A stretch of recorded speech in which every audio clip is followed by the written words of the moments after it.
Raylietina.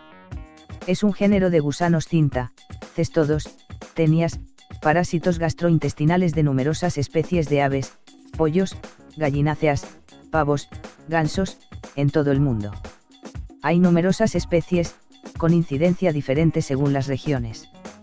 La enfermedad causada por las infecciones con estos nematodos se denominan raylietiniasis, que son un tipo concreto de teniasis, infección por tenias, y cestodosis, infección por cestodos. Raylietina no afecta a bovinos, ovinos, caprinos, porcinos, caballos, perros ni gatos.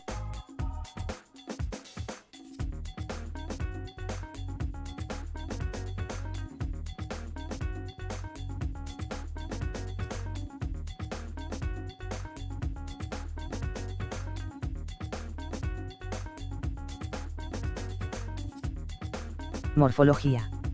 El cuerpo de los cestodos consta de una cabeza, escólex, pequeña de 0,5 mm y globosa, con numerosos ganchos y varias ventosas para prenderse a la pared intestinal, estas también dotadas de ganchos. Los proglótidos o segmentos suelen ser más anchos que largos, los segmentos grávidos contienen un número diferente de huevos según las especies. Los huevos alcanzan unas 95 por 75 micras y poseen una envuelta fina y transparente. Algunos ya están embrionados en el útero. Las especies son: Raylietina cesticillus miden 13 cm de largo y 1 a 3 mm de ancho, se encuentran en gallinas, pavos y aves silvestres.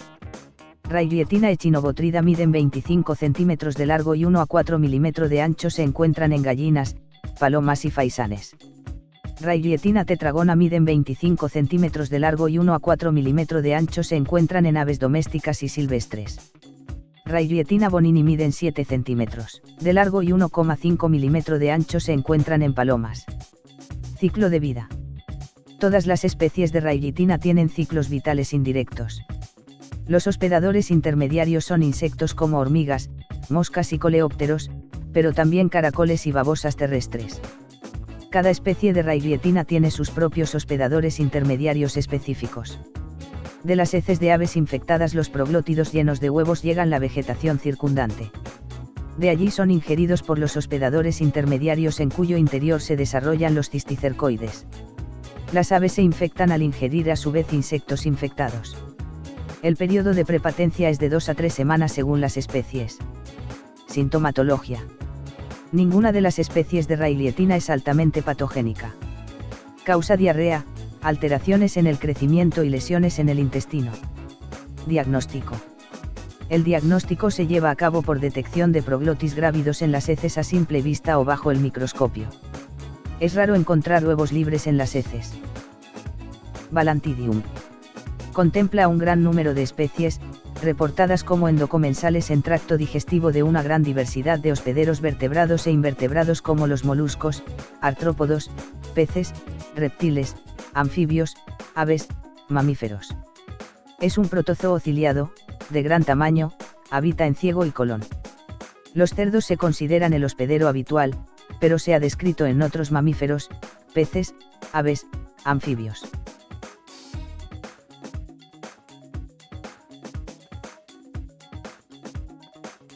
La mayor parte de los casos se identifica en zonas tropicales y subtropicales de países en desarrollo, sobre todo en áreas rurales, e involucra la contaminación de fuentes de agua potable y alimentos con materia fecal de cerdos.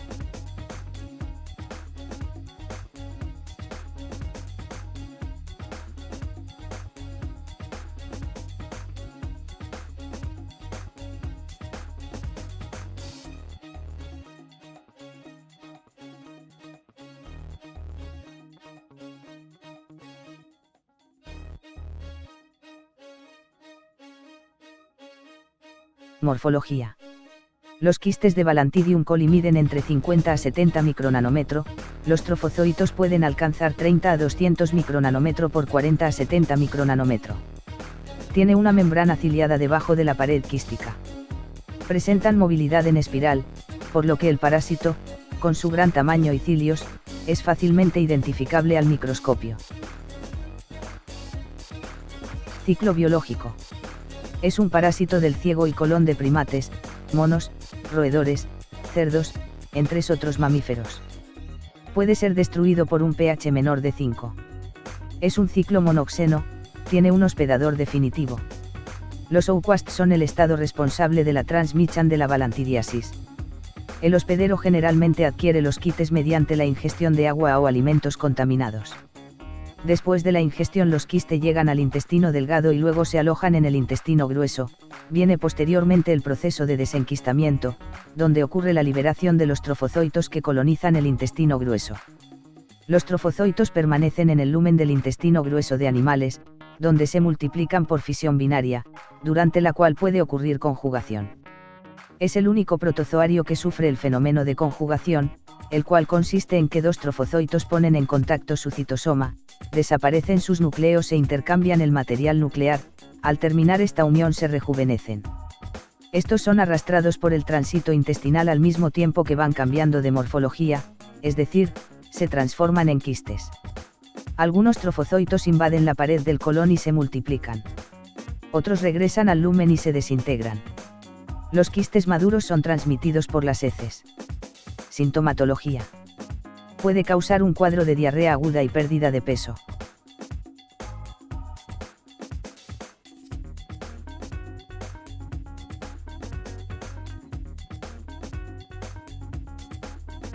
Diagnóstico. Fijación del organismo en el examen de las heces en fresco o con tinciones tricrómicas o hematoxilina férrica. También se puede tomar biopsias de colon. Coccidia. Es una enfermedad infecciosa producida por parásitos de vida intracelular estricta del género Eimeria e Isospora. Estos parásitos pueden infectar a una gran variedad de animales incluyendo humanos, aves, rumiantes, cerdos, perros, gatos y otros animales domésticos. El parásito se ubica en el canal digestivo y es el resultado de una ruptura del equilibrio entre el parásito, el huésped y el ambiente. Un cachorro no nace con las coccidias en sus intestinos. Una vez que nace y al ser expuesto a los excrementos de su madre, los llevará a su boca y la coccidia se desarrollará en sus intestinos. Como los cachorros menores a 6 meses no tienen inmunidad contra las coccidias, estos organismos se reproducen muchísimo y parasitan al animal. Algunas veces esto tiene efectos graves.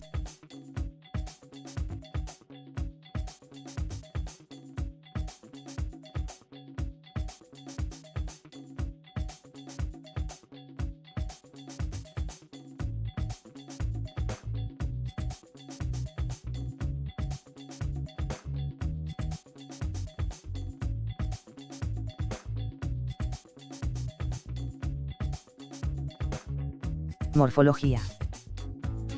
Los ooquistes de la mayoría de los coccidios son esféricos, subesféricos, ovoides o elipsoidales y de diversas dimensiones, entre 30 y 50 micronanómetros de longitud, según las especies.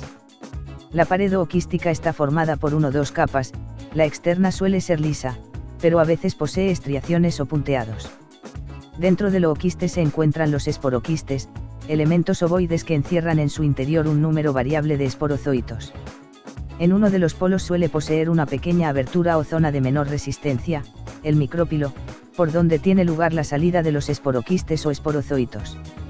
El micrópilo puede tener un casquete o cubierta micropilar. Los esporozoitos tienen forma de banana y su morfología corresponde a la de un estado infectante. Los esporoquistes poseen, en su extremo más puntiagudo, el denominado cuerpo de Stieda que permite la salida de los esporozoitos. Dentro del ooquiste pueden encontrarse otros elementos, como el cuerpo polar, cuerpo residual esporoquístico y cuerpo residual ooquístico. La esporulación del ooquiste se realiza en el exterior del hospedador, se requieren varios días, según la humedad y temperatura, para que los ooquistes sean infectantes. Encontramos varias especies que tienen relación con los animales. En los bovinos se encuentra Eimeria boubas, Eimeria zuernii. En los becerros se encuentran Nealabamensis, E. boubas y E. zuernii. En ovinos se encuentran Neovinoidalis y E. crandallis. En cerdos se encuentran Isospora sui. En perros se encuentran Icanis y Cystoisospora burroughsi. En gatos se encuentran Ifelis, y Rivolta y Toxoplasma gondii. En los pollos se encuentran Neacerbulina, E. brunetti, E. maxima, E. mitis, E. necatrix y E. tenella. El ciclo de vida. Encontramos 2 fases. La fase exógena se lleva a cabo fuera del cuerpo, en el ambiente y se le denomina esporulación. Durante la fase endógena, ocurre internamente, el parásito lleva a cabo un proceso de multiplicación en parte por división asexual por esquizogonia y en parte mediante formas sexuales por gametogonia dentro de las células del intestino. Es durante esta reproducción del parásito que se destruyen las células epiteliales, desencadenando una grave afección intestinal. Algunas especies de coccidios son monoxenas, es decir, realizan su ciclo en un único hospedador, otros, en cambio, son heteroxenas y utilizan dos hospedadores para completar su ciclo. En las especies monoxenas la pared del ooquiste es gruesa y resistente a los factores externos, ya que debe proteger a los esporozoitos que se desarrollan en su interior durante el paso al nuevo hospedador. Este es el caso de los géneros Eimeria, Isospora, Cryptosporidium y otros. En las especies heteroxenas típicas, como Plasmodium, la pared del ooquiste es delgada y frágil, ya que todo el desarrollo se realiza dentro de un hospedador invertebrado, vector, que transmite al hospedador vertebrado los esporozoitos. El ciclo vital típico de los coccidios incluye las fases de esquizogonia, gamogonia y esporogonia. Se inicia con el ingreso del esporozoito, es un organismo infectante con aspecto de banana, en la célula hospedadora. Una vez dentro, el esporozoito inicia su desarrollo transformándose en trofozoito, que tras sufrir esquizogonia se fragmenta en merozoitos, organismos con aspecto similar al de los esporozoitos y con capacidad para invadir nuevas células. Los merozoitos abandonan la célula hospedadora, destruyéndola, y penetran en nuevas células para iniciar una nueva esquizogonia o transformarse en gamontes e iniciar la fase sexual. Los gamontes dan lugar a gametocitos masculinos, microgametocitos, o femeninos, macrogametocitos. La mayoría de las especies de coccidios son anisogámicas y el macrogametocito se transforma directamente en un macrogameto esférico y grande. El microgametocito, en cambio, se divide varias veces para formar muchos microgametos, pequeños, delgados y biflagelados. Tras la fecundación de los macrogametos por los microgametos, se origina un cigoto, que tras varias divisiones da lugar a un ooquiste con esporoquistes que contienen, a su vez, esporozoitos. En los coccidios monoxenos realizan su ciclo en un solo hospedador, aunque el ooquiste madura, esporula, fuera de aquel. Los esporozoitos se liberan cuando otro hospedador ingiere el ooquiste esporulado, iniciándose un nuevo ciclo.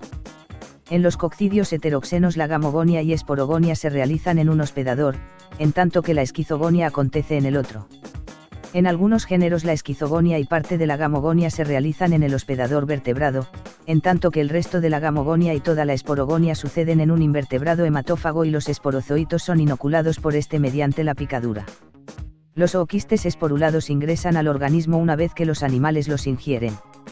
Los coccidios colonizan a los pocos días las células epiteliales del intestino, parasitando su citoplasma, destruyéndolas en gran cantidad a medida que realizan su ciclo biológico. Estos parásitos utilizan la vía fecal como puerta de salida del hospedador. Sintomatología. Hasta el día 17 postinfestación no se presenta síntoma alguno. Es recién a partir del día 18 que aparece una fuerte diarrea de color oscuro que más tarde contiene estrías de sangre. Después la diarrea se torna más severa con fragmentos de mucosa intestinal y francamente sanguinolenta con mal olor. También se observa enflaquecimiento progresivo, depresión, deshidratación. Otros síntomas importantes de esta enfermedad son que los animales tienen sed pero hay deshidratación y debilidad progresiva hasta la muerte. Los casos leves se curan espontáneamente jugando la inmunidad natural un papel muy importante. En las infestaciones severas se producen deposiciones líquidas, mezcladas con sangre y mucosidades de mal olor. Los animales adelgazan rápidamente y no rara vez mueren en poco tiempo. Diagnóstico. Se realiza un análisis de materia fecal y se realiza la visualización de los ooquistes. Es muy importante la identificación de las especies presentes en la infestación para no cometer el error de diagnosticar esta enfermedad confundiéndola con otras especies de coccidios, evitando así los falsos positivos. Es importante recordar que los ooquistes están conformados por 4 esporocitos con 2 esporozoitos cada uno.